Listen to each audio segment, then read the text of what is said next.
Secretary of State John Kerry will be in Havana tomorrow to raise the American flag and formally reopen a U.S. embassy in Cuba.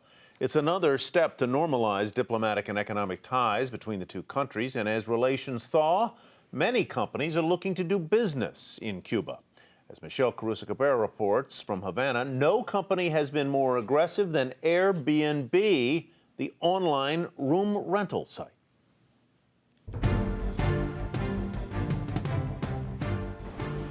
These four women are visiting Cuba from Oakland, California, as a birthday celebration for Tanja Jacks. When they tried to book a hotel, they found there was a problem. You can't really use your credit cards to book online At hotels. So that was the major challenge. U.S. credit cards still don't work in Cuba, so enter California-based Airbnb, an online booking site that allows people to rent private homes and apartments. The women chose to stay at this beautifully restored neoclassical home, which sleeps four. It's costing them $100 a night, and they paid in advance with their credit card on Airbnb.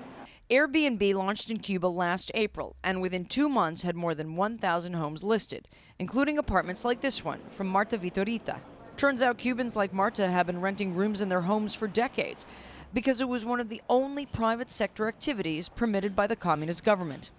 When Fidel Castro seized power in a coup in 1959, he quickly took over every business. So there was plenty of supply from people who wanted to make extra money legally.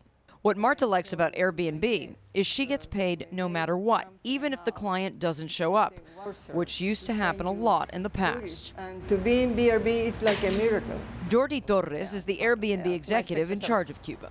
Airbnb is based on the internet. This is a country with hardly any internet. How do you overcome that hurdle? Cubans are really entrepreneurs, and they have fixed the issue for us. For those that don't have internet, they have found ways to leverage local connections to represent many. Here in Cuba, there's a sort of gray market for internet access. Those lucky few that do have a legal connection to the internet manage the Airbnb listings for those who don't. Airbnb says Cubans who have rented out their homes have received on average $90 for each stay. It's a huge amount of money in a country where the average salary is only $20 per month. For Nightly Business Report, I'm Michelle Caruso-Cabrera in Havana.